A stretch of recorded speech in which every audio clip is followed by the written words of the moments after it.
वेङ्कटाद्रिशिखरालय कालवे श्रीहस्तिकैरशिखरोज्ज्वलकारिजातं श्रीशं नमामि शिरसाय चैतदीपम् नीलाधरे विपुलमङ्गलनामशीले मुक्तामृतिनाशिनि विरञ्चिहरीशं कीर्तिप्रदे मनोरथदे महार्थे विद्याप्रदायिनि सरस्वती नमामि नित्यम् भगवत्यै नमः सरस्वत्यै नमः।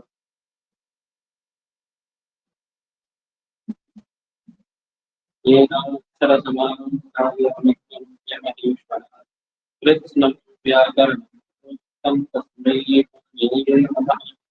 येन संस्कृतागिराहुं विमलै शब्दपारिभिः समुच्चार्यानजं तस्मै नमः। अज्ञानमनस्य ज्ञानानं जगशाकया चक्षुरुन्मीलितं येन पाणिनिये नमः। वाक्यकालिकालं गुरुरुचिं भाष्यकालं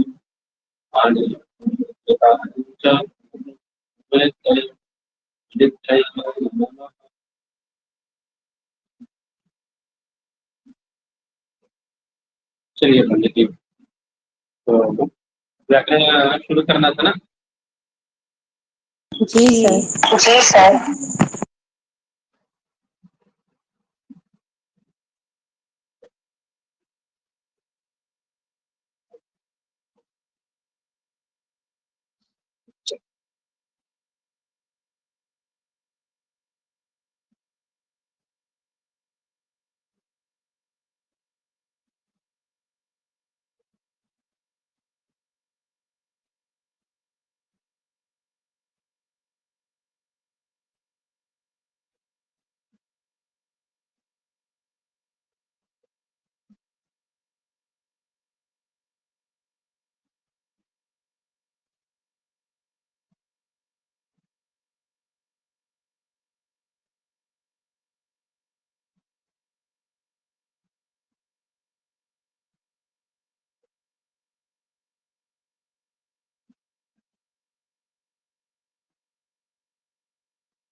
या दिख रही है स्क्रीन? जी सर। जी भैया दिख रही है। महोदय दिख रही है। क्या है? सबसे पहले क्या पंडित जी? संहिता संज्ञा है ना? सबसे पहला क्या है? सबसे पहला क्या है? संहिता संज्ञा। संहिता संज्ञा। संहिता संज्ञा। म्यूट रखो अपने आप को, कौन है म्यूट रखो, आप अनम्यूट नहीं करना। परः सन्निकर्षः संहिता है ना? परः सन्निकर्षः संहिता क्या कहते हैं? वर्णानाम् अतिशयितः सन्निधि संहिता संज्ञा। सन्निकर्ष मतलब सन्निकर्ष नाम समीपता। ये कौन है भाई? म्यूट मत करो ना, जब मना कर रहा हूँ आपसे, मैं आपके यहाँ से आवाज वापस आ रही है। शिवानी होगी?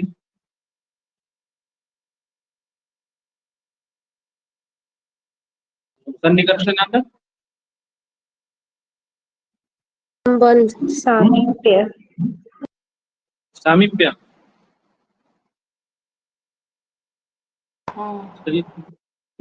चल,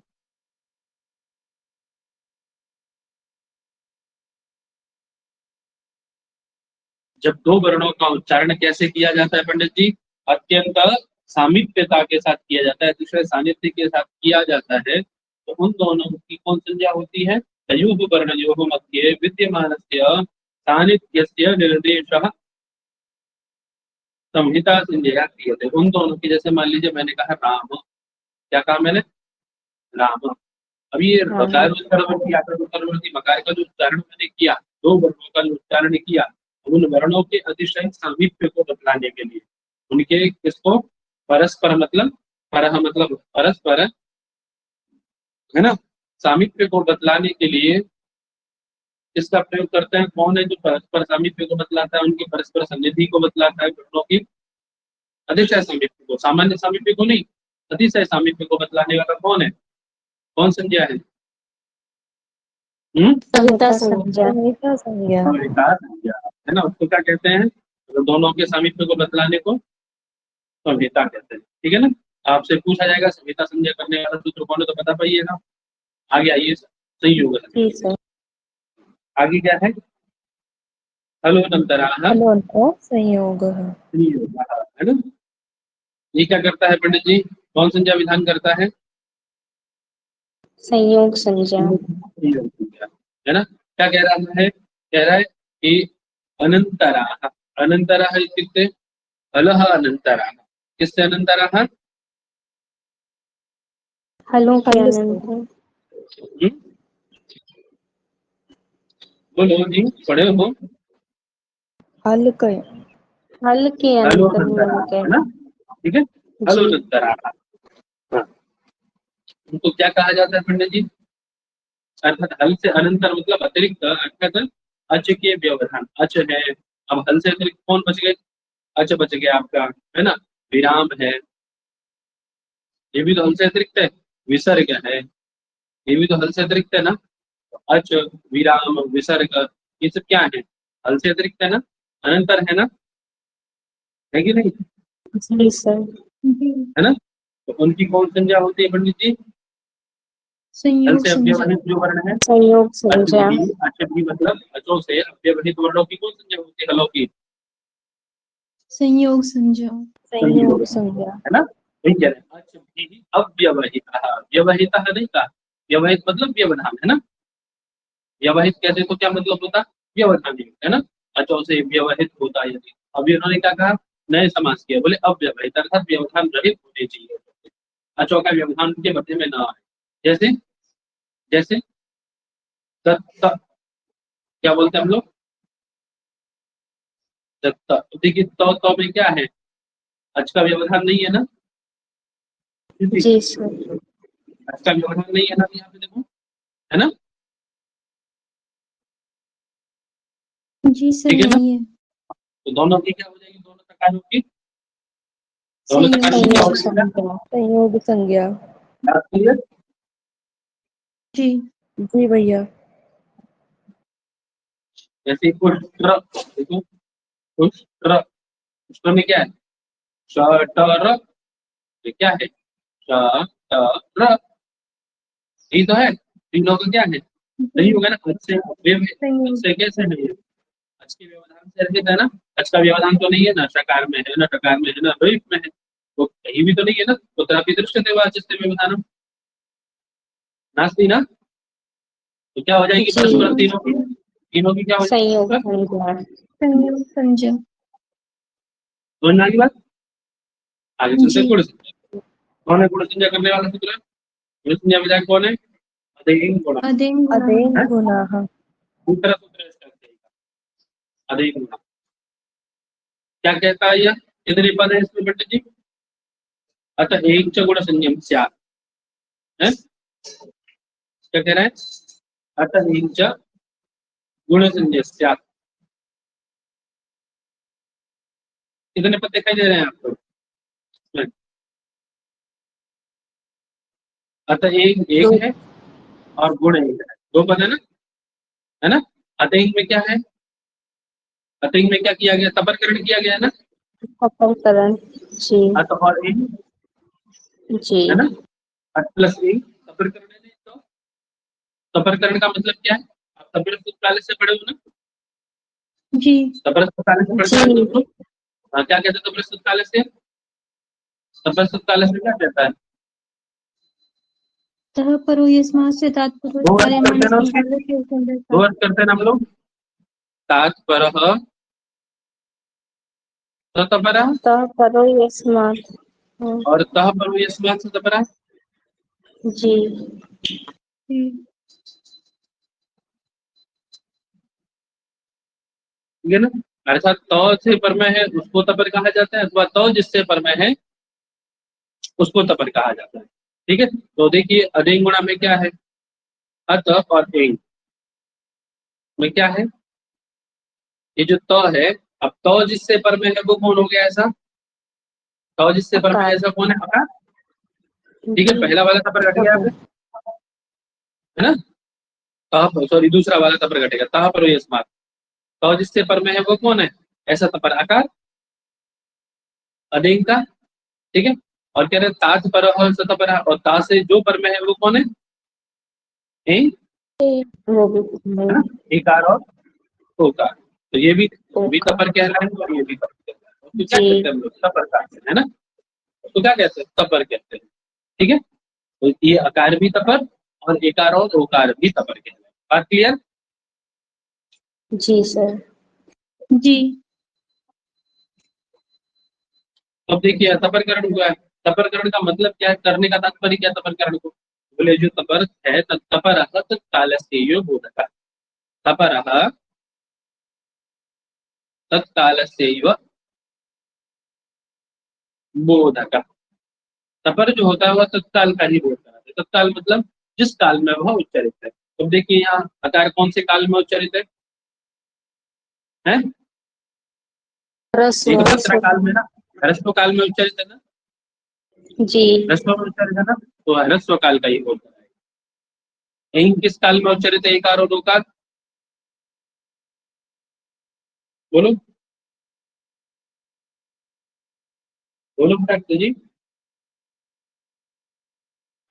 दीर्घ में है तो ये दीर्घ में ही दीर्घ रहेगा। काल में। किसमें है, दीर्घ काल काल भी में। मात्रिक है ना ये। हाँ है ना, तो उसी काल का बोध कराएगा। अर्थ ह्रस्व आकार एकार और ओकार की कौन संज्ञा होगी, गुण संज्ञा। इनको किस नाम से जाना जाएगा, गुण। ह्रस्व आकार एकार और ओकार को गुण के नाम से। अर्थात जहाँ कहीं भी यदि आप गुण संज्ञा करेंगे तो कौन उपस्थित होंगे तुरंत से आपके सामने, अकार एकार और ओकार। अकार एकार और ओकार, ठीक है पंडित जी।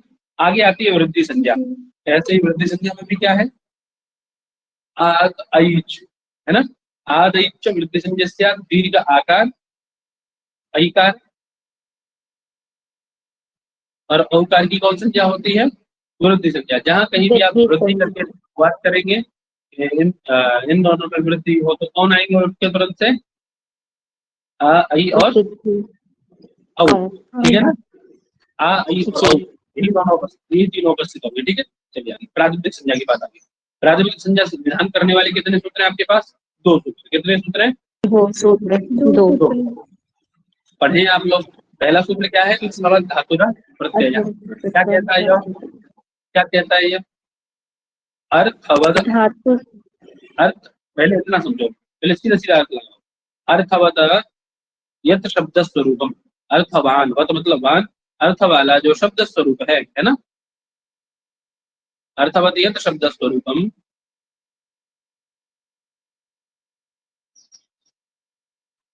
तस्य प्रातिपदिक संज्ञा से, उसकी कौन संज्ञा हो पंडित जी, अर्थवत शब्द स्वरूप की प्रातिपदिक संज्ञा हो। पहले सीधा सीधा किसी भी सूत्र का अर्थ लगाने का तरीका यही कि आप सीधा अर्थ लगाओ। क्या कहना है, बोले अर्थवत शब्द स्वरूपम प्रातिपदिक संज्ञा से बात, अर्थवान शब्द स्वरूप की प्रातिपदिक संज्ञा होती है, इतना सिंपल, इतनी बात क्लियर है। अर्थवान शब्द स्वरूप की कौन संज्ञा है पंडित जी हमारे यहाँ, प्रातिपदिक संज्ञा, प्रातिपदिक संज्ञा। ये बात क्लियर, जी सर। ठीक है। हाँ। अब कह रहे हैं, अब उसमें कुछ विशेषण डाले, कुछ एफर्ट्स डाल रहे हैं उसमें। क्या एफर्ट्स डाल रहे हैं, कुछ शर्तें लगा रहे हैं उसमें। क्या शर्तें, बोले सबसे पहले तो धातु, प्रत्यय और प्रत्याम, इन तीन से रहित होना चाहिए। अर्थात धातु नहीं होना चाहिए, वह प्रत्यय नहीं होना चाहिए, प्रत्याम नहीं होना चाहिए। समझ गए, वह अर्थवान शब्द स्वरूप कैसा नहीं होना चाहिए, धातु से रहित हो, प्रत्यय से रहित हो, प्रत्यय से रहित हो। इसका मतलब कि अर्थवान धातु भी होता है, अर्थवान प्रत्यय भी होता है और अर्थवान प्रत्यांत शब्द भी होता है, ठीक है। अब प्रत्यय कह दिया तो प्रत्यांत कहने की आवश्यकता क्या थी, ये सब आपका बृहद विचार है, इसमें हमें नहीं जाना है, ठीक है बेटे जी, जी सर। है ना, समझ रहे हैं ना, जी भैया। ठीक है। अब धातु कहने की आवश्यकता क्यों है, क्योंकि भू आदि धातु, भू जो आपकी धातु संज्ञा करता है ना, भू पठ हसम हसगम इत्यादि की भी यहाँ पे प्रातिपदिक संज्ञा प्रकृत सूत्र के द्वारा होने लग जाती। और प्रातिपदिक संज्ञा होती तो होता क्या, भू से फिर स्वाद उत्पत्ति होती, भू से क्या होता, स्वाद्योत्पत्ति होने लग जाती है ना। जैसे राम और जी। इत्यादि प्रयोग बनाते हैं तो वो वैसे प्रयोग आपके अनिष्ट रूप बनने लग जाते हैं। ठीक है, इन सबकी प्रातिपदिक संज्ञा ना हो इसीलिए उन्होंने धातु ग्रहण किया उसमें। बात समझ में आई? सर जी हाँ बोलो। सर सिंधु ज्वाइन नहीं हो पा रही है, वो मेरे में मैसेज करी कि भैया से आप कह दीजिए कि ज्वाइन कर लें। इस टाइम पे ये लोग करते हैं, देखो क्लास के बीच में डिस्टर्ब होता है ना, पहले बोला था इस चीज के लिए ना।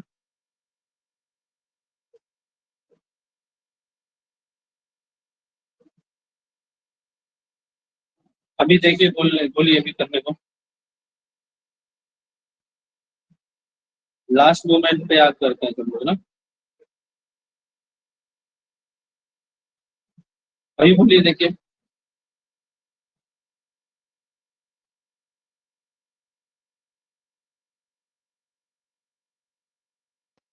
जी सर हमने कह दिया है उसे।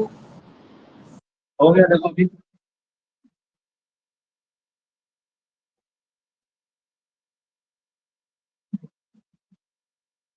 चलिए,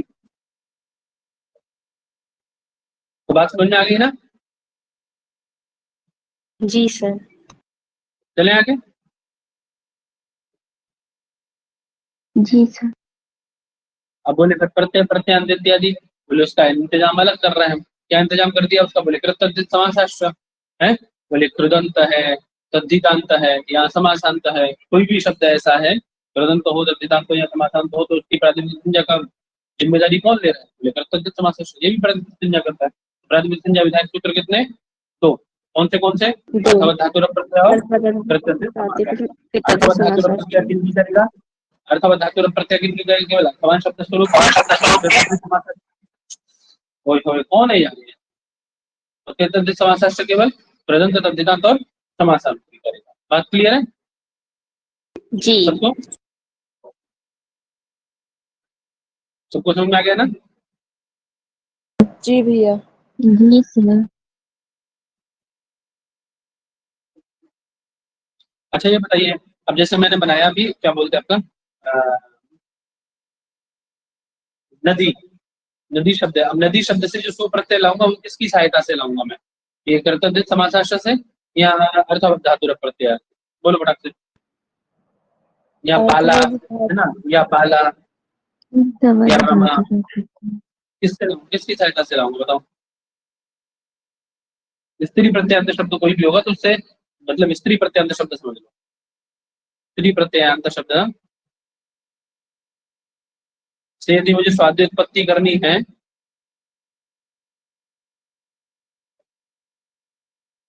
तो कौन सूत्र की सहायता लूंगा उसमें? बोलो फटाफट। प्रातिपदिक है अर्थवत नहीं समझ में आ रहा है क्या करूं?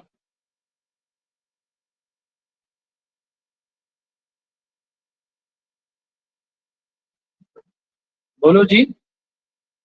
अर्थवत धातु और प्रत्यय प्रातिपदिक। अर्थवत धातु, वो तो प्रत्यांत को मना करता है ना। उसने क्या कहा है? प्रत्यय और प्रत्यांत को तो बिल्कुल नहीं करेगा। तो ये तो प्रत्यांत नहीं, ये प्रत्यय नहीं, स्त्री प्रत्यांत शब्द। अरे बाला में टाप, रमा में टाप, नदी में, अब ये प्रत्यय नहीं है, प्रत्यांत सॉरी प्रत्यांत शब्द नहीं है, तो कैसे कर देगा वो तब? है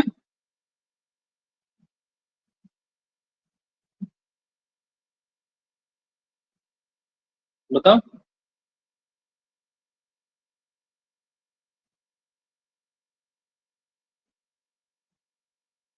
बतलाए थे एक बार ये।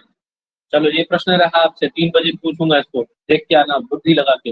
इसका उत्तर आपको जब वो ये अपना एप्लीकेशन है ना अष्टाध्यायी वाला, बुद्धि लगाना थोड़ी सी, उसको उसका जब अर्थवत धातु और प्रत्यय सूत्र खोलोगे ना, उसमें लिखा है उसकी बड़ी टीका में, ठीक है। ऐसा स्त्री प्रत्यंत शब्द है, ऐसा हेडिंग करके डाला है उन्होंने, उसको पढ़ के आओगे तो समझ में आएगा। ठीक है, अब पढ़ के आना, देखता हूँ कितना समझ के आते हो।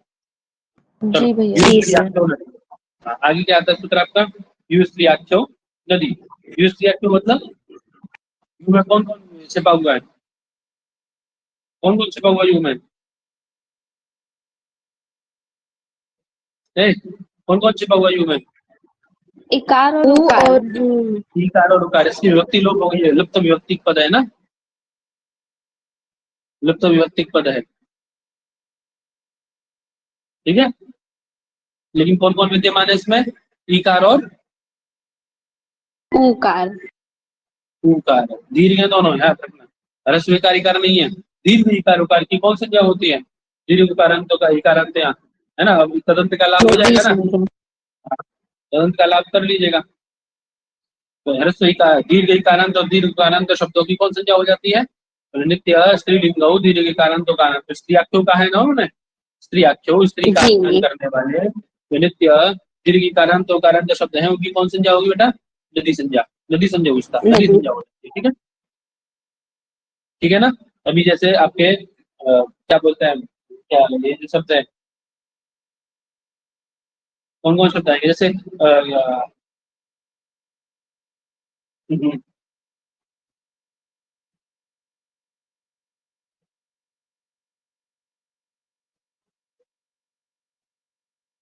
अरे प्रधि इत्यादि शब्द किसमें आएंगे? प्रधि है ना, ये सब कैसे है?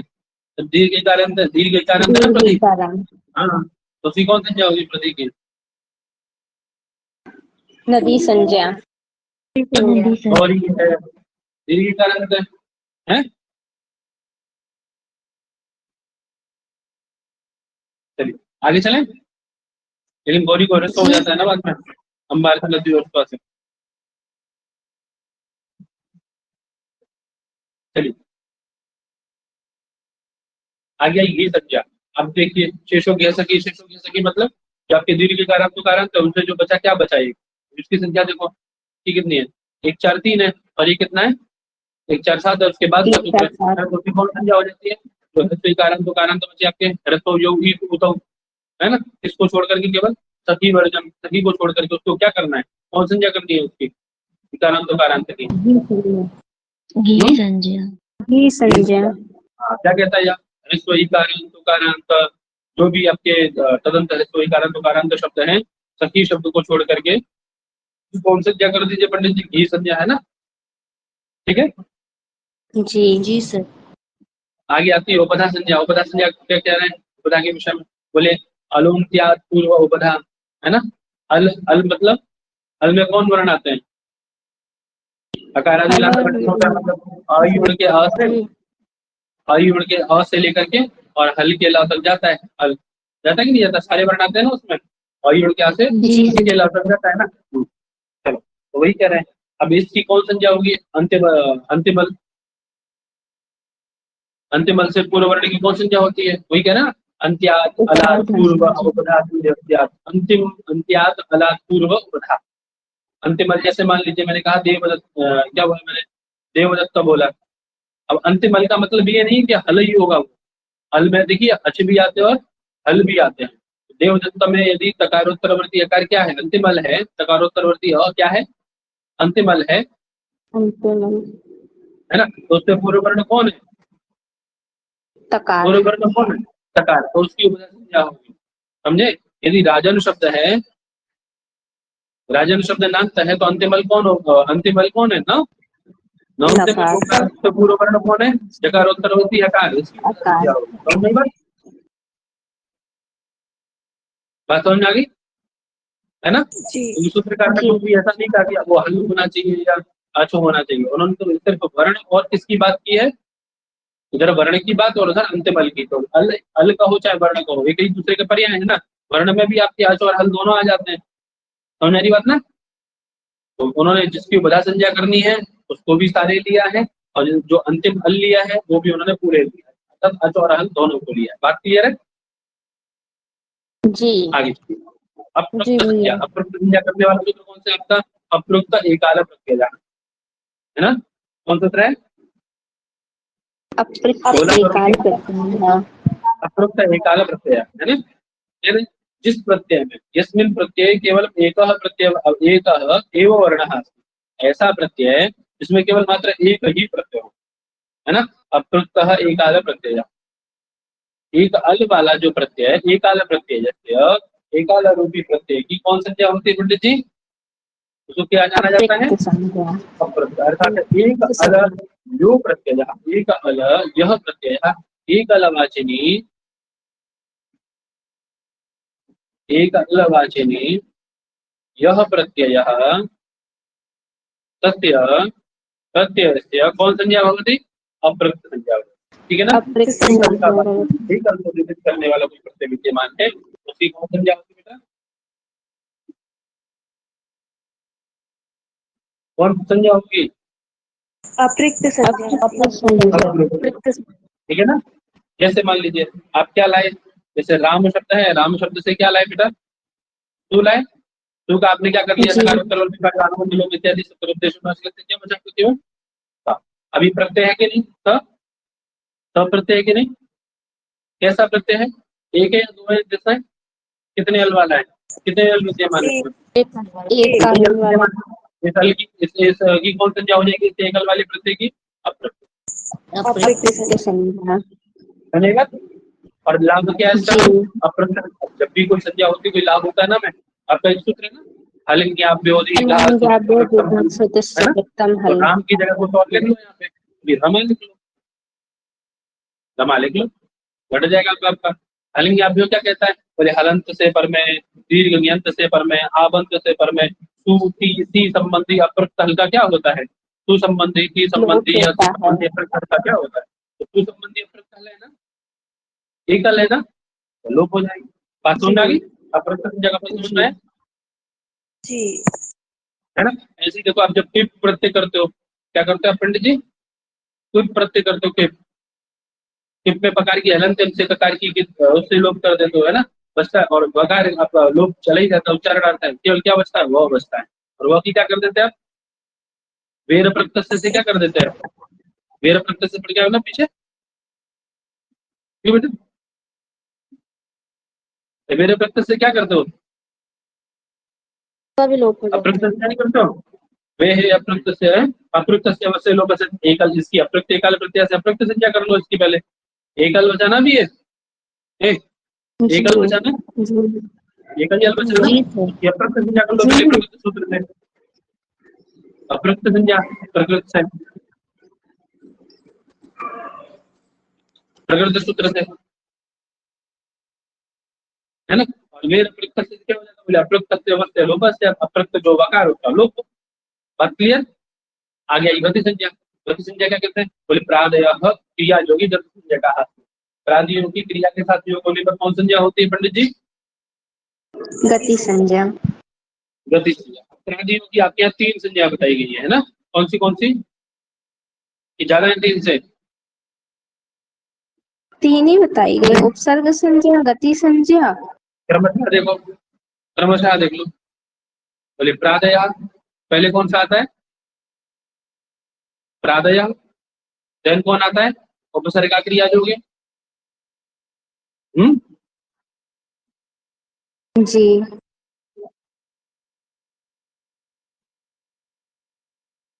उसके बाद कौन आता है? गतिश्च।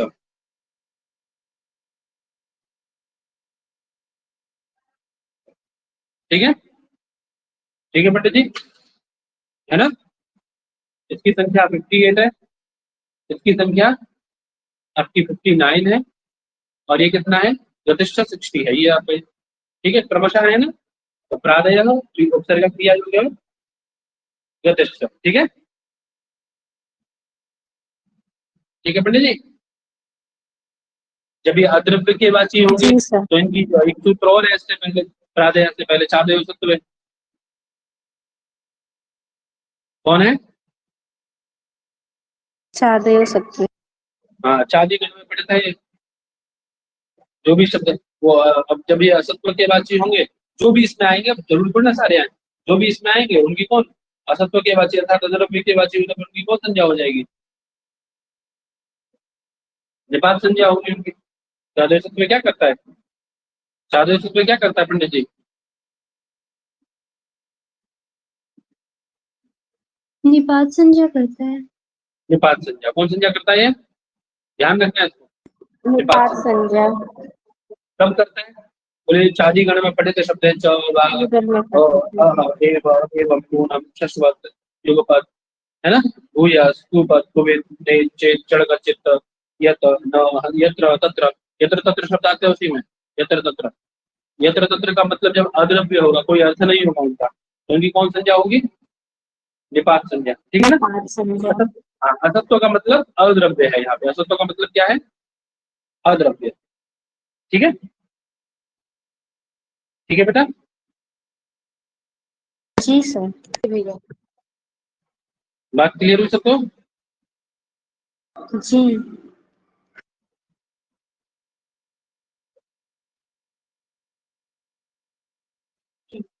आगे चलें।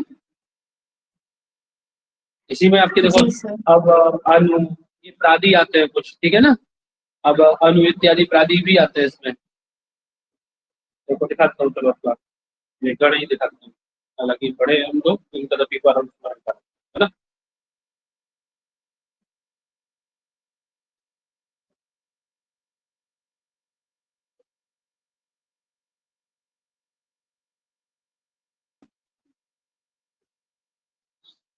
देख रहे हैं?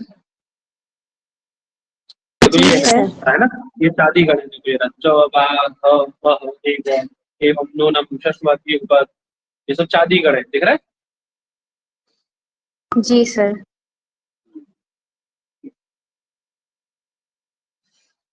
ठीक है ना? तो ये आ रहे ना, अनु आ गया यहाँ पे, है ना? ये अब आ गया, है ना? उधर भी आते, यहाँ भी आ गए। ठीक है पंडित जी? जी। जी। जैसे आप उदाहरण के लिए यहाँ समझ सकते हो। देखो उन्होंने अद्रव्य का मतलब क्या कहा, सत्व मतलब अद्रव्य क्या कहा, बोले शुकम। शुक शब्द किसके लिए प्रयोग करते हैं आप? है ना? शुक शब्द किसके लिए प्रयोग करते हैं आप? अरे शुक का मतलब क्या होता है पंडित जी? तोता होता है ना, तोता होता है ना। जी। पशु का मतलब क्या होता है आपके यहाँ? गाय इत्यादि जीव जंतुओं को पशु कहते हैं ना? है, दो अर्थ है इसके। एक शुक शब्द का मतलब क्या है? एक तो तोता है, और दूसरा शुक का मतलब क्या है? शीघ्र। ठीक है, अब जब ये तोते का वाचक होगा तब तो द्रव्य हो गया। तोता तो द्रव्य है ना, एक पदार्थ द्रव्य है कि नहीं?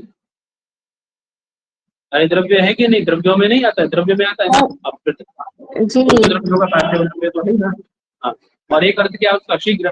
तो शीघ्र द्रव्यवाचक नहीं है ना, ये द्रव्य अद्रव्य है ना। शीघ्र कौन सा द्रव्य है? जी क्रिया है ना। जी। कर्म में आता है ना वो तो, है द्रव्य गुण कर्म, कर्म में आता है, द्रव्य में थोड़ी ना आता है शीघ्र, है ना? ऐसे ही पशु क्या है? सम्यक अर्थ में है, और जंतु अर्थ में। जंतु अर्थ का नहीं लेना है हमें, कभी कौन सा लेना है हमें?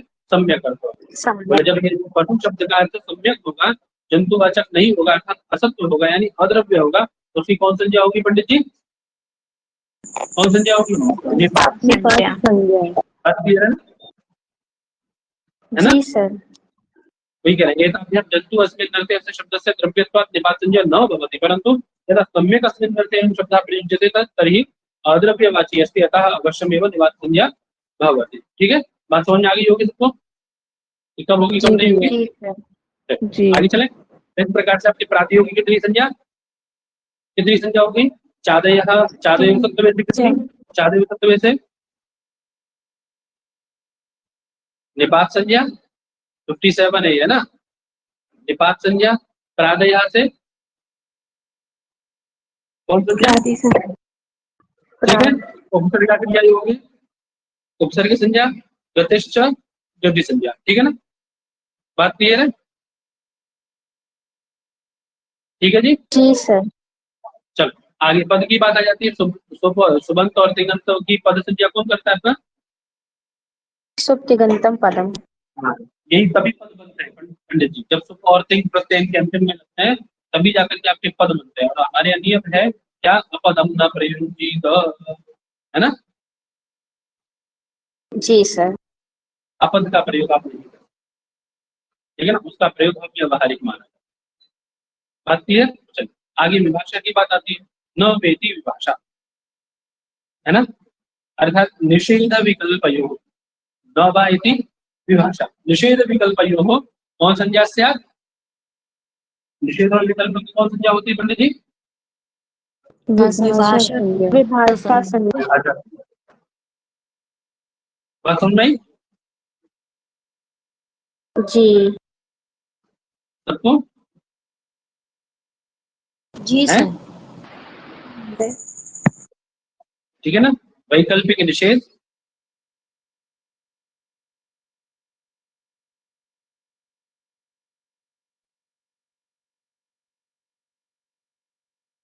निषेध, ठीक है ना, और वैकल्पिक प्राप्ति,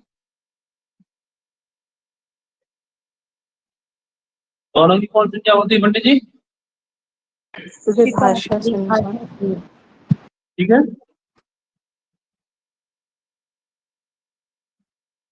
चलो दिखा देते एक बार आपको ये।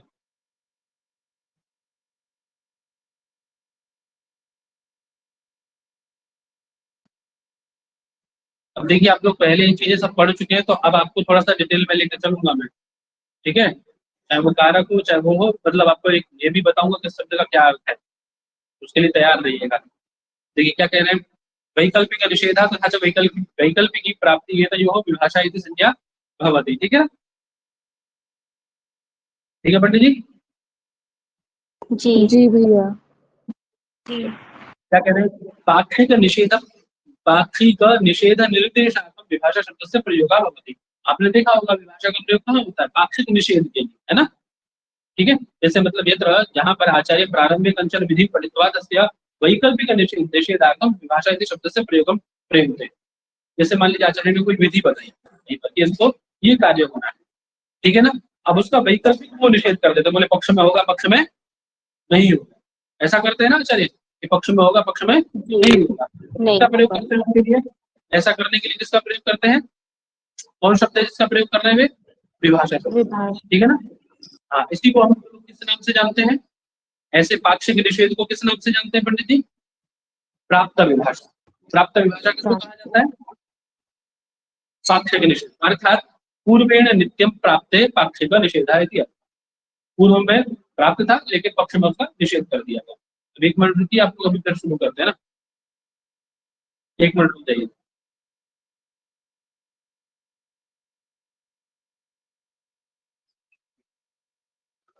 तो क्या बात हुई, जहाँ पाक्षिक निर्देश आचार्य को दिखाना है उसको क्या कहते हैं वे, जिस जगह पाक्षिक निर्देश दिखाते हैं तो क्या कहते हैं, किस नाम से उसको उपस्थापित कर रहे हैं, किस नाम से उसको ले रहे हैं, प्राप्त विभाषा के नाम से। किससे ले रहे हैं पंडित जी, प्राप्त विभाषा के नाम से। जैसे वही बात बता रहे हैं, देखिए यानी पूर्वेण नित्यम प्राप्ते पाक्षिक निषेध इति अस्य अर्थ प्राप्त विभाषा, ठीक है ना, उसी को प्राप्त विभाषा कहेंगे। मतलब पूर्व में नित्य प्राप्त थी कोई विधि, उसका पक्ष में आकर के निषेध कर दिया, वो प्राप्त विभाषा होगी, ठीक है ना। जैसे ये था, जैसे रि हल और नियत इत्यनेन सूत्रेण सर्वेभ्यः हलन्त धातुभ्यः अनियत इति कश्चन कृत्य प्रत्यय विधीयते ना। अभी पढ़ के आयो, पीछे पढ़ के आयो ना, ये उसमें कृत प्रक्रिया में पढ़ के आयो ना, कृत प्रक्रिया में क्या कहता है, रि हल और नियत कि जितनी भी रिवर्णांत धातु हैं या हलंत धातु हैं सबसे क्या होगा, कौन प्रत्यय होगा, ऋणियत प्रत्यय। उन्होंने मतलब ये तो नहीं कहा ना कि ऐसे रिवर्णांत से नहीं होगा, इससे होगा, इस हलंत से नहीं होगा, इस हलंत से। उन्होंने तो एक तरफ से कह दिया कि जो भी आपको हलंत धातु दिखेगा, हलंत धातु यदि है तो उससे कौन प्रत्यय कर दो पंडित, उसे सीधा ऋणियत प्रत्यय करो, बस सीधा उन्होंने कह दिया। अब उसके परंतु धातु उपधायाम ऋकार अस्ति चेत एतत् ऋणियत प्रत्ययम बाधित्वा एक सूत्र आता है ऋदुपधाच्च क्लिरिपि च्युतये। ये क्या कहता है, ये क्यप प्रत्यय विधान करता है। कौन प्रत्यय विधान करता है पंडित जी, क्यप प्रत्यय, है ना। कब करता है, बोले ऋदुपधाच्च, यदि उपधा में ऋकार है तो। अब उपधा संज्ञा भी पढ़ के आए, उपधा संज्ञा किसकी होती है हमारे यहाँ, उपधा संज्ञा किसकी होती है, है ना। हाँ, जैसे मृज धातु आपकी, कौन धातु है, मृज शुद्ध, मृज धातु है, मृज शुद्ध। अब मृज धातु से आप जैसे ही पहले सूत्र कौन सा है आपका, रिहलोनियत, क्योंकि उसने क्या कहा था कि जो भी रिवर्णंत हलंत धातु होगी उससे हम क्या प्रत्यय करेंगे, ऋणियत प्रत्यय। तो हलंत होने के नाते कौन प्रत्यय आ गया यहाँ पे, धातु के मृज हलंत होने के कारण ऋणियत प्रत्यय प्राप्त। उसका अपवाद कौन आ गया पंडित जी, ऋदुपधाच्च क्लिरिपि च्युतये। क्या कहता है, यदि धातु ऋदुपद है ना, तो उससे आपका ऋणियत प्रत्यय न होकर के तो कौन प्रत्यय होगा, क्यप प्रत्यय, ठीक है ना। यही क्या है, पूर्व में नित्य प्राप्त था आपका रिहलोनियत, उसका अपवाद किया ऋदुपधाच्च ने। समझ में आ गई बात। लेकिन अब इन दोनों को लेकर के, परंतु मृज धातु विषय द्वौ अपि प्रत्यय इष्यते। अब मृज धातु के विषय में आपका ऋणियत भी प्राप्त और क्यप भी प्राप्त, है ना, ठीक है। तो एक सूत्र आया था मृजेर विभाषा, पढ़ के आयो ना पीछे, मृजेर विभाषा, हाँ जी, है ना। हाँ, ये क्या करता है, बोले ऋतुपदाच चक्रलृभिचरिते इत्यनेन पूर्वसूत्रेण नित्यं पठितस्य के प्रत्ययस्य अत्र वैकल्पिक निषेधः क्रियते, इसके द्वारा विभाषा मतलब विकल्प से। तो जो ऋतुपदाच चक्रलृभिचरिते है नित्य कार्य कर रहा था, उसकी वैकल्पिक की प्राप्ति कौन कराता है? आपका मृजेर विभाषा। ठीक है ना, इसीलिए यहाँ पर देखो क्यप प्रत्यय भी होता है और णेत प्रत्यय भी होता है। बात समझ में आ गई? बात मार्ग भी बनता है और मृज भी बनता है। ठीक है ना, तो मतलब आपका प्राप्त विभाषा का मतलब पाक्षिक निषेध है ना, जो पहले नित्य प्राप्त थी वस्तु उसको विकल्प करा देना, यही क्या है आपका प्राप्त विभाषा है। ठीक है पंडित जी, प्राप्त विभाषा समझ में आई सबको? अप्राप्त विभाषा आ गई। हाँ, कह रहे वैकल्पिक निर्देशार्थम विभाषा शब्द से प्रयोग, यत्र आचार्य पूर्वम अनुक्तस्य विधेः विकल्पेन विधानं कर्तुं विभाषा शब्द प्रयुक्ते तत्र सा विभाषा अप्राप्त विभाषा इति नाम्ना जायते। मतलब कोई प्राप्त ही नहीं थी विभाषा, है ना, पूर्व में अनुक्त विधि थी कोई, उसका विकल्प से विधान करा दिया, है ना। पूर्वे नहीं वह प्राप्त है, वो पूर्व में प्राप्त थी, पूर्व में प्राप्त थी वहां पे, यहाँ पूर्व में अप्राप्त है, उसका पाक्षिक विधान करना ही क्या कहलाएगा? आपका अप्राप्त विभाषा कहलाएगा। बात क्लियर है ना? अंतर समझ में आ गया दोनों में, है ना। विकल्प निर्देशार्थम विभाषा शब्द का प्रयोग अप्राप्त विभाषा है, और यहाँ पे पाक्षिक निर्देश को निषेध को दिखलाने के लिए जो प्रयोग किया गया विभाषा शब्द का वह आपका प्राप्त विभाषा है। ठीक है ना, तो प्राप्त और अप्राप्त दोनों में अंतर समझ में आ गया सबको? जी सर। है ना। अब इसका उदाहरण देख लीजिएगा, नहीं समझ में आया तो फिर आपको बता देंगे। ठीक है ना, है ना। अब एक ही सूत्र में दोनों प्रकार की भी हो जाते हैं। एकस्मिन्नेव सूत्रे विकल्प निषेध निर्देशार्थम वैकल्पिक विधान विधानार्थं च विभाषा शब्द उभय विभाषा कहलाएगी आपकी। प्राप्त और अप्राप्त दोनों प्रकार की विभाषाएं होती हैं यहाँ पे। ठीक है, ठीक है पंडित जी। एक व्यवस्थित विभाषा होती है, व्यवस्था को दिखलाने के लिए भी विभाषा शब्द का प्रयोग किया जाता है, उसको व्यवस्थित विभाषा कहा जाता है। ठीक है, तो प्राप्त विभाषा, अप्राप्त विभाषा, प्राप्त अप्राप्त विभाषा और व्यवस्थित विभाषा, है ना। ठीक है, ठीक है पंडित जी। जी सर। हाँ। अब विभाषा को बतलाने के लिए आप लोग देखते होंगे अन्य तरस्याम व विभाषा, इनका प्रयोग किया जाता है सूत्रों में, देखते हैं ना, अन्य तरस्याम इत्यादि शब्दों का प्रयोग देखे होंगे आप लोग। पर्याप्त, चलिए, तो समझ में आ गया सबको? वैकल्पिक निषेध और वैकल्पिक प्राप्ति, है ना। वैकल्पिक निषेध और वैकल्पिक प्राप्ति, इसी को वैकल्पिक निषेध और वैकल्पिक प्राप्ति को क्या कहा जाता है पंडित जी? प्राप्त अप्राप्त विभाषा कहा जाता है। प्राप्त अप्राप्त विभाषा, है ना, प्राप्त विभाषा और अप्राप्त विभाषा। चलिए आगे चलते हैं, सवर्ण संज्ञा की बात आ गई। क्या कहते हैं, कौन करता है सवर्ण संज्ञा? बोले तुल्यास्य प्रयत्नम सवर्णम यस्य आस्य प्रयत्नौ तुल्यौ स्यात्, है ना। जिनके आस्य प्रयत्न दोनों तुल्यौ स्याताम, है ना, दोनों समान हो, सदृश हो। क्या समान हो पंडित जी? आस्य और प्रयत्न।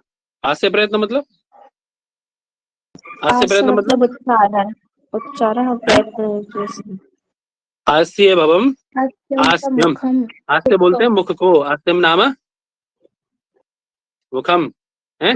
ओष्ठात प्रवृत्ति प्राक काकलकात, ओष्ठ से लेकर के, और जो काकू है ना अंदर ऐसा लटका रहता है, ऐसा अंदर घंटी जैसा, देखो के अंदर है ना, कफ सिरप के हेड में, कफ सिरप के हेड में देखो ऐसे जाके उससे वो जाके लड़ते जाते हैं, इसकी चुपती गले में, हाँ वो दिखाते हैं ना काकू ऐसा है, वही वहां से ओष्ठ से लेकर के और काकू पर्यंत। ठीक है, जिसके जिनसे तुल्य होंगे, यस्य न तुल्यम तुल्यौ आस्य प्रयत्न, आस्य और प्रयत्न, प्रयत्न मतलब आपके बाह्य प्रयत्न और आभ्यंतर प्रयत्न, यस्य येन सह तुल्यौ, जिसके जिनके साथ तुल्य हो, उसकी कौन संज्ञा होती है पंडित जी? उनको क्या कहा जाता है? सवर्ण संज्ञा। सवर्ण संज्ञा कहा जाता है। ठीक है, वही सवर्ण संज्ञा कह रहा था एक दूसरे। ठीक है पंडित जी, ठीक है जी सर। जैसे, हाँ जैसे क और ग। अब देखिए ककार का उच्चारण स्थान क्या है? कंठ, कंठ। जी। ठीक है ना। अब कुह विसर्जनीयानम कंठा, और प्रयत्न क्या है इसका? प्रयत्न क्या है पंडित जी? अरे बोलो महाराज, हैं? नहीं पता है? वाह गजब, बहुत अच्छा है। स्प्रेस्ट। स्प्रेष्ट, स्टम। स्पर्श प्रयत्न वाले कादयो अवसान स्पर्श, तो स्पर्श, और आगे और क्या है? और थोड़ा डिटेल में जाओ उसके। तो क्यों पंडित जी, यही पता नहीं है लो, मुझे वर्णों के स्थान इत्यादि भी पता नहीं आप लोगों को है। गजब हो। क्यों जी हैं? अरे बोलो, आवाज नहीं आ रही क्या मेरी आप लोगों को? ये काका तो है ना, हैं? काका तो स्पष्ट हुआ ना। अरे एक ही लोग बोलो कोई। विवाह श्वास से घोष हो जाएगा ना सबका तो। पूरा बोलो, पंक्ति बोलो पूरी, यथावत बोलो। जैसे खरः विवाह श्वास घोषाश्वास। विवारः श्वास अघोषाश्च। चलिए, आते खर में दोनों आते नहीं आते? सर ककार तो आता है पर गकार नहीं आता ना। विकार नहीं आता?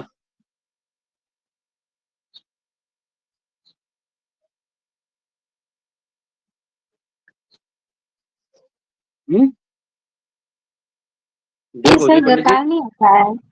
नहीं आता है। कोई तो कह रहा था भी आता है।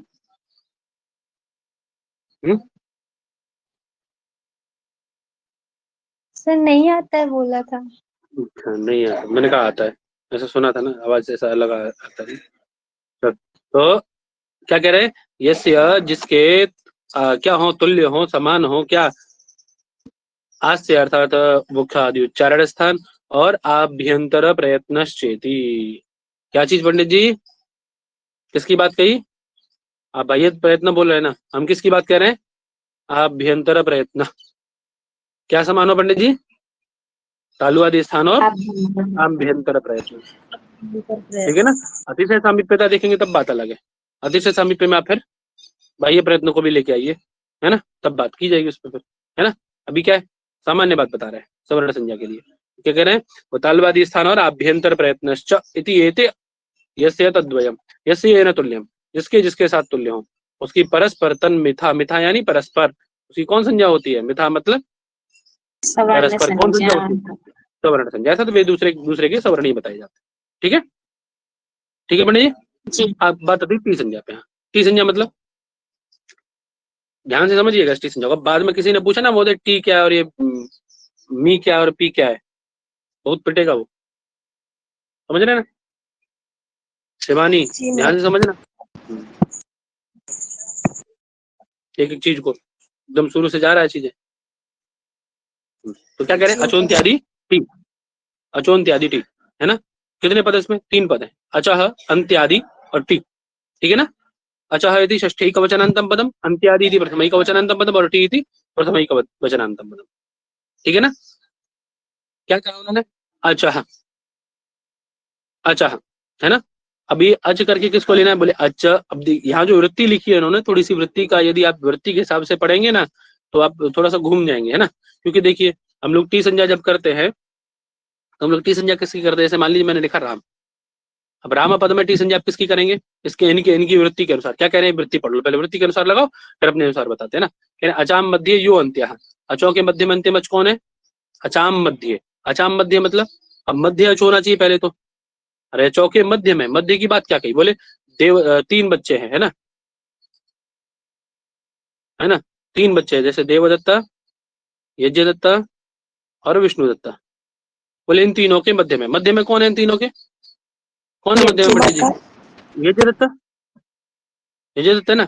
ऐसे ही अब यहाँ अचौ के मध्य में अंतिम अच कौन है? मकार अच है ही नहीं सर, मध्य तो है ही नहीं। मध्य है ही नहीं, अब मध्य अच है ही नहीं, है ना। अब मैं करूँ राम आगच्छति, ऐसा बोल दिया मैंने, राम आगच्छति। अब मध्य अच कौन हो गया? देखो अभी भी मका नहीं हुआ ना, अभी भी मका नहीं हुआ ना। अब तो सब मिला करके यदि पढ़ोगे तो कोई और ही मध्य अच आएगा, है ना, ठीक है। कोई और ही मध्याच आएगा। चलिए उस बात को हम हटाते हैं, उस बात को साइड करते हैं। अब इनका वो अर्थ पूरा देखते हैं पहले, तब समझ में आएगा। यानी सह आदि ही यस्य, वह आदि में है जिसके। अब यहाँ ये कहते हैं कि मतलब एक ही किसी का पुत्र है, मान लो, है ना, किसी के एक ही पुत्र है देवदत्त नाम का। अब किसी के 3 पुत्र है तो उसके लिए एक बड़ा, एक छोटा, एक मध्य, मझला और एक छोटा, ऐसे वो व्यवहार करेगा। लेकिन किसी को एक ही पुत्र है देवदत्त, तो उसके लिए तो वही बड़ा है, वही छोटा और वही बीच का है ना, वही बीच का। देवदत्त से एक पुत्र सैव ज्येष्ठा सैव कनिष्ठा, उसके लिए वही छोटा वही बड़ा है कि नहीं है। तो ऐसे ही यहाँ अचौ के मध्य में किसी के पास एक ही अच है, अंतिम अच, है ना, वही उसके लिए आदि और वही उसके लिए अंतिम है ना। तो कह रहे सह आदि यस्य, वह आदि में है जिसके। किसके आदि में पंडित जी? वह अंतिम अच किसके आदि में? स्वयं के आदि में है। अब यदि यहाँ से आदि पूछा जाए तो यज्ञदत्त के आदि में देवदत्त बताएंगे आप, लेकिन यहाँ तो पंडित जी कौन है? वो अकेला देवदत्त ही है, वही आदि और वही। अरे उससे पूछोगे, इस व्यक्ति से पूछोगे कि भैया आपका बड़ा बेटा कौन सा है? बोले देवदत्त। बोले छोटा बेटा कौन सा? बोले विष्णुदत्त है।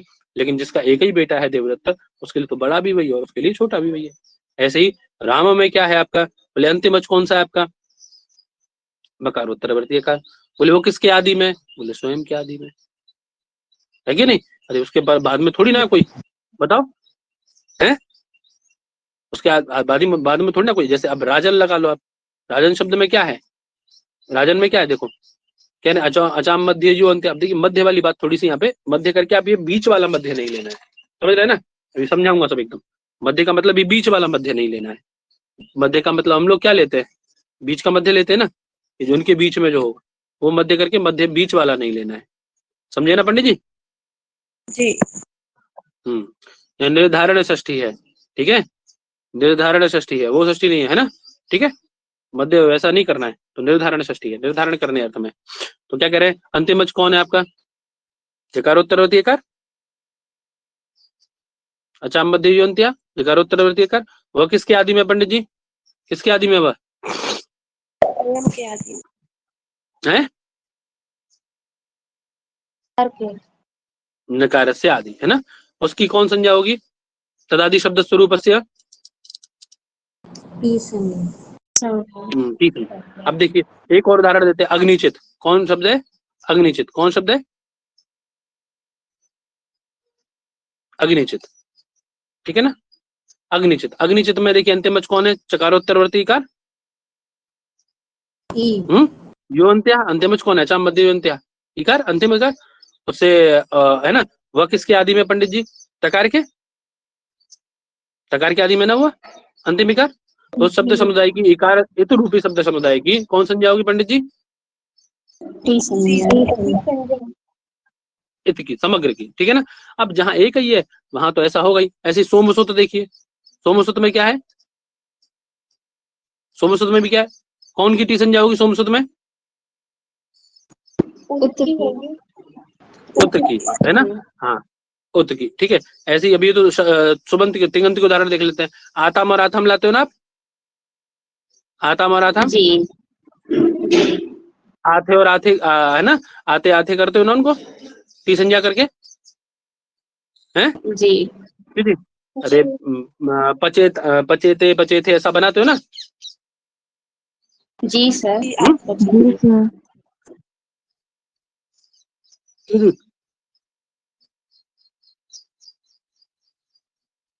बनाते हो ना? सर। जी पचते पचेते पचनते पचसे पचेथे पचध्वे बनाते हो ना? तो वहां क्या रहता है? पच धातु से आताम आताम ही तो रहता है आपका। तो क्या करते हो उसमें शाम को? चितात्मने पदानाम टेरे से तो करते हो ना पंडित जी? पढ़ के नहीं आए हो पीछे? चितात्मने पदानाम टेरे क्या कहता है वह?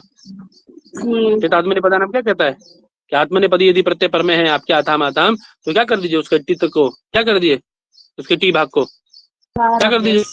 एकार आदेश कर दीजिए, एक तो आदेश। अब अंतिम, अब पहले टी संज्ञा करोगे तब ना एकार आदेश करोगे। टी संज्ञा किसकी होगी फिर आपके यहाँ? आप आएंगे चुनते टी के पास भाग करके। क्या कहता है वो चुनते टी? क्या चाम मध्य जो अंत्य कौन है?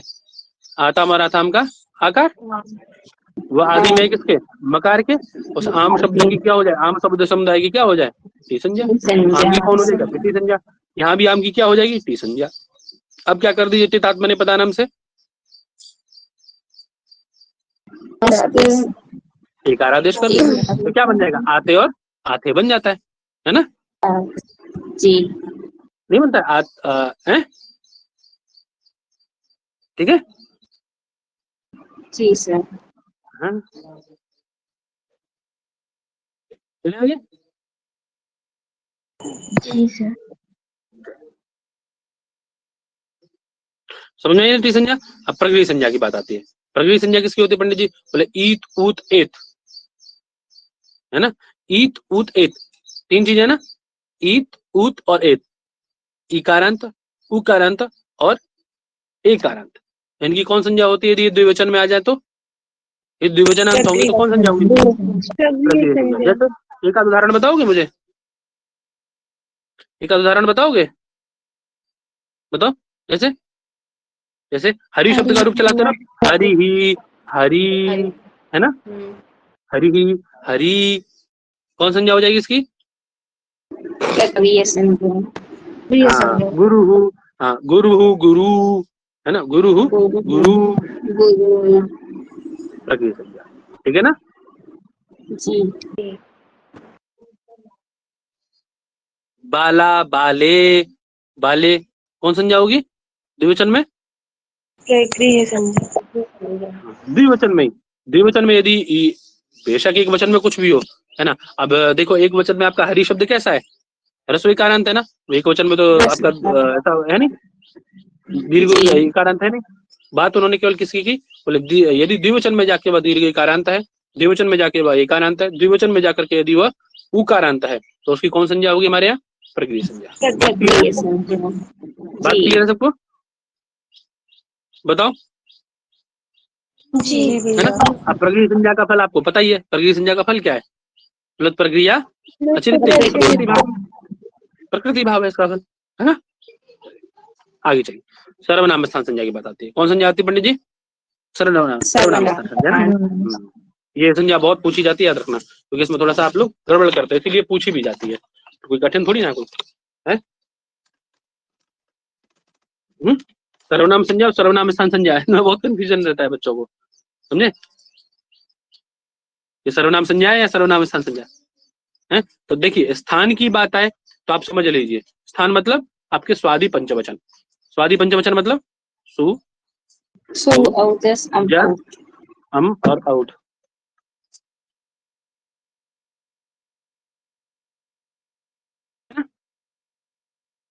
स्थान की बात आए तो आपके दिमाग में 5 आने चाहिए। यदि आपसे पूछा है सर्वनाम स्थान, यदि उसमें प्रश्न में स्थान शब्द आ गया तो आप एकदम, आपके दिमाग की घड़ी कहाँ रुकनी चाहिए? जाके सु जैसा अम और आउट पे, अर्थात सुट नपुंसकस्य पे जाके रुकनी चाहिए, ठीक है ना। अरे सुट का मतलब क्या है?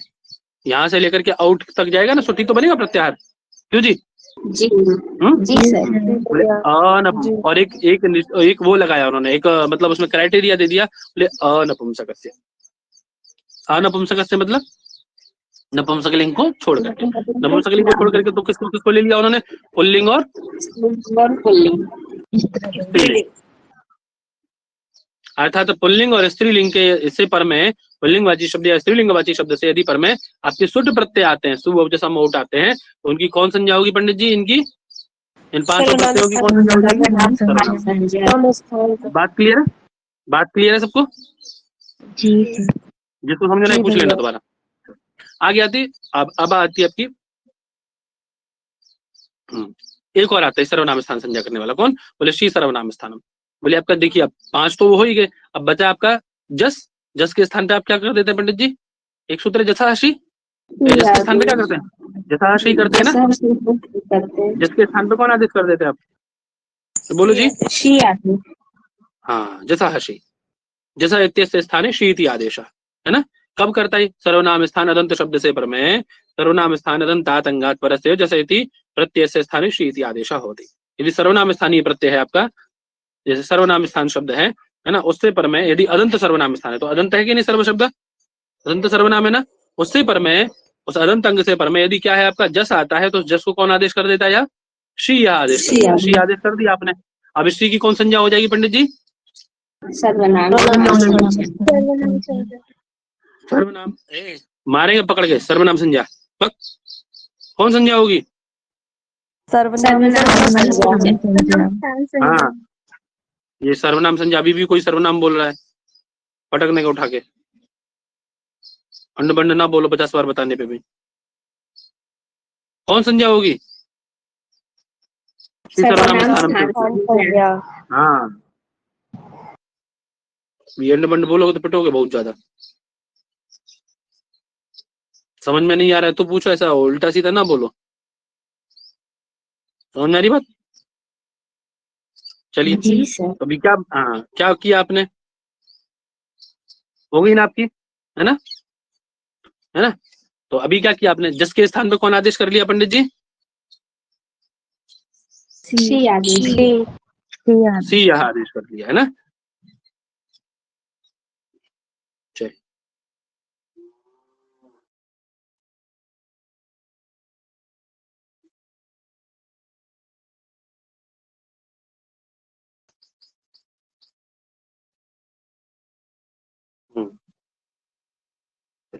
तो अभी सी की कौन संज्ञा कर दी आपने पंडित जी? सर्वनाम स्थान। सर्वनाम स्थान संज्ञा। कोई दिक्कत नहीं, चलो आगे बहु संज्ञा की बात आती है। आगे बहु संज्ञा के विषय में क्या कह रहे हैं? ये चीबम कौन करता है? बहु संज्ञा सूत्र ये चीबम क्या कहता है? या बोले यादीशु अजादीशु च, यकार आदि, या फिर कौन, या फिर कौन पंडित जी? आजादी। अकार आदि। आजादी।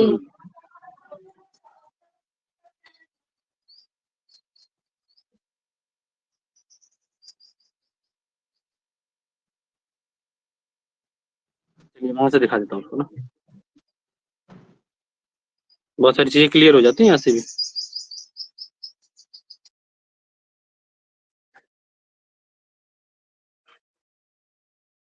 हिंदी टीका समझ में ही नहीं आती है थोड़ी। हिंदी टीका लिखी हो तो हिंदी टीका का मतलब ही नहीं समझ में आता है।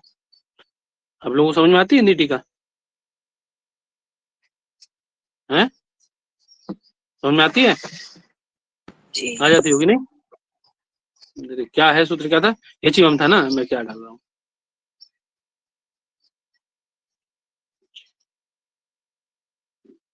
क्या कहता है देखिए, बोले असर्वनाम स्थान संजय ही यकारादो अजादो व स्वादि प्रत्यय परे। यकारादि या अजादि स्वादि प्रत्यय परे होने पर, कौन से? बोले सुआदि है ना आपके, सु जैसा माउटा से 21 प्रत्यय जो है, उनमें से यदि असर्वनाम स्थान संज्ञक, कैसे? असर्वनाम, असर्वनाम मतलब जो सर्वनाम स्थान संज्ञा करके आयो ना पीछे, कौन सी किस किस की करके आयो सर्वनाम स्थान संज्ञा? तुटकी ना, तुट याद रखो, पर्याप्त है, तुट याद रखो, तुट की सर्वनाम स्थान की है ना, तुट को सर्वनाम स्थान बनायो ना। अब इस तुट से अतिरिक्त जो बचे आपके वो क्या कहलाएंगे? असर्वनाम स्थान कहलाएंगे, ठीक है ना? इससे अतिरिक्त ये सर्वनाम स्थान, इनसे अतिरिक्त जो बचा वो सर्वनाम स्थान, ठीक है? इन 5 का साधन में सर्वनाम स्थान होगा, इससे अतिरिक्त जो आपके बचे 21 में कितने बच गए? इससे अतिरिक्त कितने बच गए? 16 बचे ना? जी सर 16। 16। हाँ, तो उन 16 की कौन संज्ञा होगी? असर्वनाम स्थान संज्ञा होगी। अब उन 16 में से यदि कोई यकार आदि है या अजादि है, ठीक है, तो उसकी कौन संज्ञा हो जाएगी प्रकृत सूत्र से? बहु संज्ञा। जैसे यथा शशेन अग्रे शश, सुजस अम आउट शस, है ना? अब शश कैसा है आपका? यदि शकार की संज्ञा लशक पद देते से कर दी जाए तो क्या बचेगा उधर? अस, आजादी। आजादी हुआ ना, तो इसकी कौन संज्ञा हो जाएगी पंडित जी? बहु संज्ञा हो जाएगी। बात क्लियर है? जी सर। ठीक है ना? बात क्लियर हो गई ना सबको? जी सर। जी सर। चले आगे, वही कह रहे हैं, ठीक है, यह स्वादि प्रत्यय आजादी होते यकारादि अस्ति, ऐसा स्वादि प्रत्यय जो आजादी भी है और यकारादि भी है, उसकी कौन संज्ञा होती है? जिसकी सर्वनाम स्थान संज्ञा नहीं हुई है उसको भव संज्ञा कहते हैं, उसकी भव संज्ञा होगी, ठीक है ना?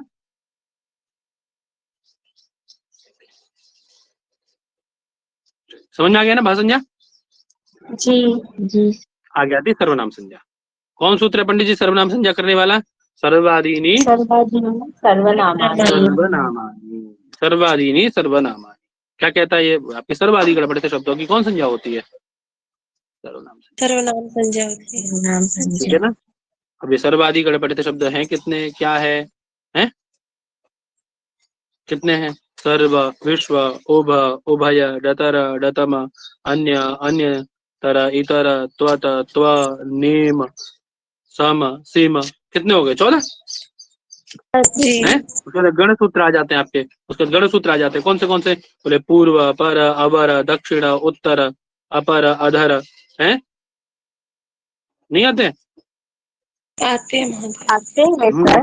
प्रत्यद, तद, यद, है ना, इन सब की भी, है ना। स्वम इत्यादि, यदि जाति धन इत्यादि को बतलाते हो, है ना, जाति धन आख्यायाम स्वम की भी, है ना। बहिर्योग, उपसंज्ञा, बहिर्योग और उपसंज्ञानार्थ में अंतर की भी, है कि नहीं। इनकी भी सर्वनाम संज्ञा होती है। ये सब हम लोग पढ़ के आए, ध्यान रखना, ठीक है ना। हालांकि ऐसा नहीं पूछेगा वो कितने शब्द हैं उसमें कितने आते हैं, ऐसा नहीं पूछेगा, बट तथापि आपको ये याद रखना है कि कौन आते हैं कौन नहीं आते, ठीक है।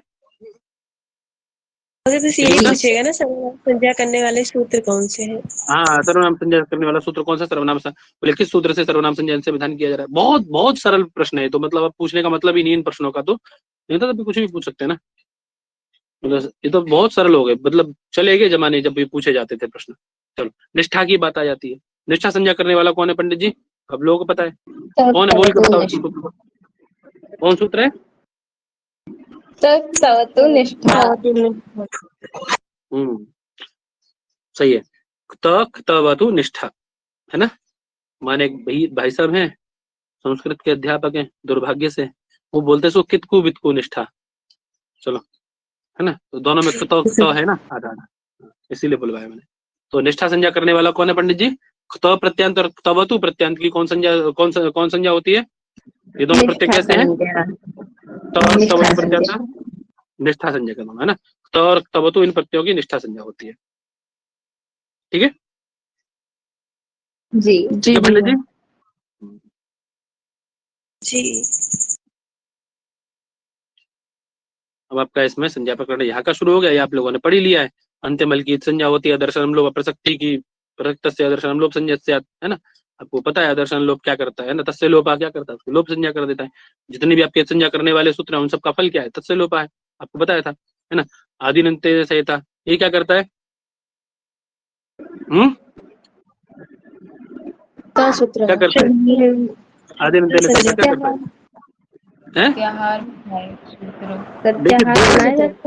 सहायता से एक प्रत्याहार विधायक सूत्र है और एक प्रत्याहार ग्राहक सूत्र है। तो प्रत्याहार विधायक कौन सा और ग्रहण कराने वाला कौन सा है, बताएंगे जरा मुझे।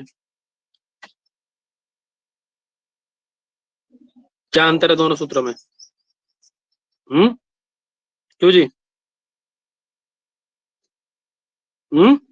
चलो, ये दूसरा प्रश्न है अब आप पे, ठीक है। दोनों प्रश्नों को याद रखना, एक प्रश्न पहले पूछा था, एक दूसरा प्रश्न हो गया। दोनों प्रश्नों को देख के आना है, ठीक है, तभी बताऊंगा 3 बजे। चलिए उसके बाद में वो कालो ह्रस्व दीर्घ प्लुत पता ही होगा आप लोगों का ना। ह्रस्व दीर्घ प्लुत इत्यादि संज्ञा विधान करता है। उच्च उदात्ता, बोले उदात्त कौन है? उच्च उदात्ता, नीचे उदात्ता, है ना। तालु आदि का 2 भाग से बोला जाए उसको अनुदात्त कहा जाता है। समाहार स्वरिता, उदात्त और अनुदात्त के मध्य से उच्चरित उसको क्या कहा जाएगा? स्वरित कहा जाएगा, है ना, ठीक है जी है ना। मुख सहित नासिका से उच्चरित वर्णों की अनुनासिक संज्ञा होती है ना। तुल्यास्य प्रयत्न सवर्णम पढ़ ही लिए आप लोग ये, जिसके हास्य प्रयत्न तुल्य हो उनकी सवर्ण संज्ञा होती है ना। री की सवर्ण संज्ञा विधान करने वाले, क्योंकि वहां पे आपके वो अलग अलग थे, यहाँ उन्होंने अलग से वार्तिक बनाया भगवान वार्तिककार ने, क्या कि री और री की क्या होती है? परस्पर सवर्ण संज्ञा होती है, क्योंकि वहां बन नहीं रही थी, यहाँ अलग से बनाना पड़ा उनको, है ना। सबके उच्चारण स्थान बता दिए, देखिए, है ना। सबको पता ही होगा, याद होगा, सबको याद रखना है ना, सबको याद होना चाहिए जी। ठीक है पंडित जी। बाह्य प्रयत्न इत्यादि क्रम याद रखना, इन सबका क्रम जरूर याद रखना, है ना, ठीक है। आभ्यंतर प्रयत्न और बाह्य प्रयत्नों का क्रम याद रखना, हाँ, ठीक है। सिद्धांत कौमुदी के अनुसार कितने और लघु कौमुदी के अनुसार कितने पंडित जी? आभ्यंतर प्रयत्न लघु सिद्धांत में 5 और सिद्धांत में 4 है। सिद्धांत में कौन सा एक नहीं है? बताओ तो फिर, बताऊंगा पंडित जी।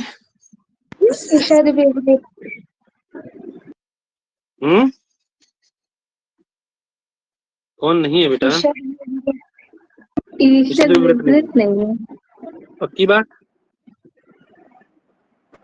जी सर। जी सर। देख लेना, गलत तो नहीं ना बोल रहे हो।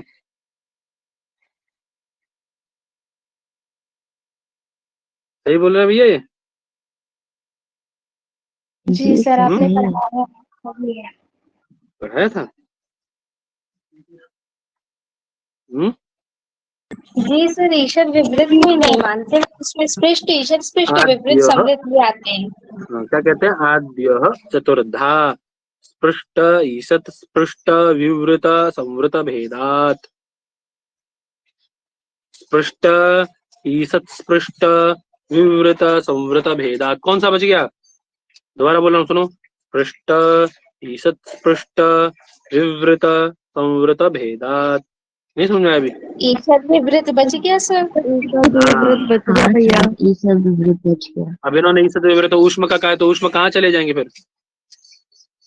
तो कह रहे हैं तत्र स्पृष्टम प्रयत्नम वर्षाणाम। बात सही है।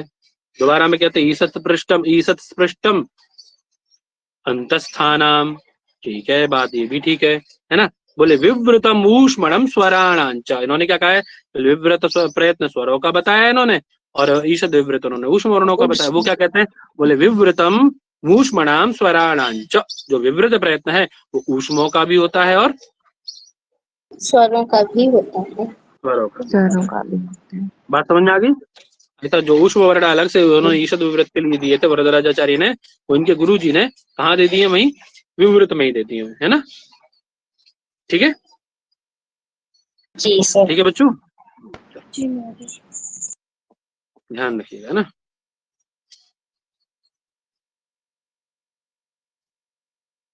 तो पता ही होंगे अनुदित सवर्ण से पता है। अब देखिए ये क्या करता है? ये क्या करता है? अनुदित सवर्ण से प्रत्यय, बोलो। प्रसवर्ण ग्राहक है ये तो। हैं? इन दोनों सूत्रों को आप बताएंगे मुझे आकर के अभी 3 बजे, ठीक है ना? खूब दिमाग लगाइएगा। चलो, आपकी संज्ञा प्रकरण पराशर निकर्ष संहिता आपने देख लिया है ना? वर्णों की अत्यंत सन्निधि क्या कहलाती है? संहिता कहलाती है। सबसे पहले ही देखा था। हनुमंतरा संयोग भी देख लिया, पदम भी देख लिया आपने, ठीक है? आपका संज्ञा प्रकरण हो गया पंडित जी।